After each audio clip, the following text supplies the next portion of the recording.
بسم اللہ الرحمن الرحیم۔ السلام علیکم ناظرین۔ سونیا شروع سے ہی اپنے ماموں کے بیٹے شرجیل کو پسند کرتی تھی، وہ بھی اسے پسند کرتا تھا۔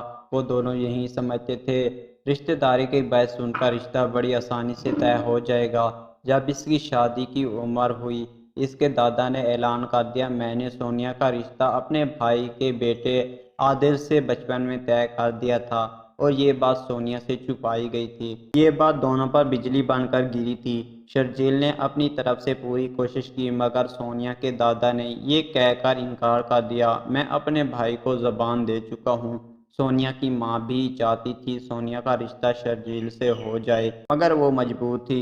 یہاں رشتوں کے فیصلے مرد کیا کرتے تھے۔ سونیا اور شرجیل کی رنگ بھری زندگی بے رنگ ہو گئی۔ اس دوران سونیا کے دادا کا انتقال ہو گیا۔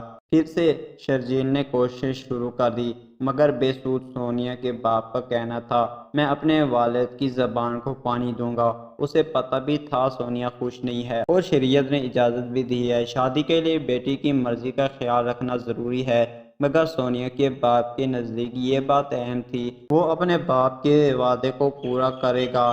سمجھدار ہو کر بھی اس کی نزدیک شریعت سے زیادہ باپ کا وعدہ اہم تھا۔ ہمارے ہاں ابھی تک ایسے لوگ موجود ہیں جو اس بات کو بنیاد بنا کر فیصلہ کرتے ہیں، ہمارے بڑے کہہ کر گئے تھے۔ سونیا شادی والی رات بہت اداس تھی۔ وہ رخصت ہو کر گئی تو اس کی ماں مصلے پر بیٹھ کر دعائیں مانگتی رہی، میرے پیارے پاک پروردگار، میری بیٹی کے دل کے دروازے اپنے شوہر کی محبت کے لیے کھول دے، تاکہ اس کی زندگی آسان اور خوشگوار گزرے۔